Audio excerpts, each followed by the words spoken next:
പ്രിയപ്പെട്ടവരെ, ഞങ്ങളിപ്പോ നിൽക്കുന്നത്, ഞാനും ആഷ്മി വിജയകുമാറും ഉണ്ട്. ഞങ്ങളിപ്പോ നിൽക്കുന്നത് എന്റെ തന്നെ നാട്ടിൽ, ഞാൻ ജനിച്ചു വളർന്ന മേലില എന്ന എന്റെ ഗ്രാമത്തിലാണ്. എന്റെ നാട്ടിലെ ഒരുപാട് ആൾക്കാർ നമ്മുടെ ഈ പദ്ധതിയുമായി അണിചേരാൻ തയ്യാറായി നിൽക്കുകയായിരുന്നു. നിർഭാഗ്യവശാൽ നല്ല കനത്തൊരു മഴ പെയ്തു. നമ്മുടെ കുന്നിക്കോട് മഴ പെയ്താലും നൂറുകണക്കിന് ആളുകൾ അങ്ങനെ നിന്ന് മഴയൊന്നും അവർക്കൊരു വിഷയമല്ല. അവർ ഐക്യദാർഢ്യമായിരുന്നു.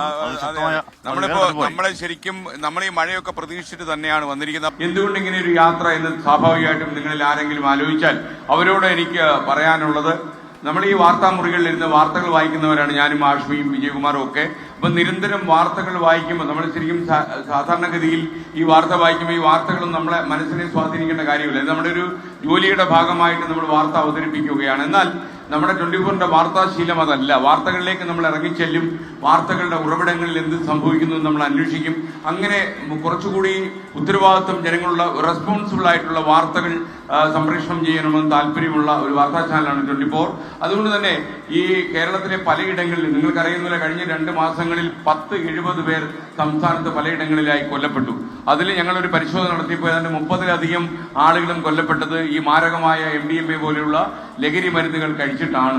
അപ്പൊ ഇത് ഒരുപക്ഷെ മാത്രമല്ല, ഈ ലഹരി മരുന്നിന് അഡിക്റ്റായ ഒരാൾ കൂട്ടുന്ന പൈശാചികമായ കൃത്യങ്ങളും വൃത്തികേടുകളും ഞങ്ങളുടെ മനസ്സിനെ വല്ലാതെ നൊമ്പരപ്പെടുത്തിയപ്പോൾ വാർത്താമുറിയിലെ ശീതീകരിച്ച സ്ഥലങ്ങളിൽ നിന്ന് ഞങ്ങൾ പുറത്തിറങ്ങാൻ തീരുമാനിച്ചു. കേരളത്തിലുടനീളം മഞ്ഞും മഴയും അതുപോലെ വെയിലും ഒന്നും ഇല്ലാതെ അതിനെയൊക്കെ താണ്ടി ഈ കേരളത്തിലെ ജനങ്ങളെ മുഴുവൻ സംഘടിപ്പിച്ച് കേരളത്തിൽ നമ്മുടെ കുട്ടികൾക്ക് പോലും ഇത്തരം മാരകമായ വിഷം വിതരണം ചെയ്യുന്ന മാഫിയ സംഘങ്ങളുടെ കടയറത്ത് വീഴ്ത്താൻ ഞങ്ങൾ തീരുമാനിക്കുന്നു. മാത്രമല്ല സംസ്ഥാന മുഖ്യമന്ത്രി ശ്രീ പിണറായി വിജയനും ഞങ്ങൾക്ക് നിസ്സീമമായ ഒരു പിന്തുണ നൽകിയിട്ടുണ്ട്. അദ്ദേഹം പറഞ്ഞിരിക്കുന്നത്, ഞങ്ങൾ തയ്യാറാക്കുന്ന റിപ്പോർട്ടുണ്ട് ഈ യാത്രയ്ക്ക് ശേഷം.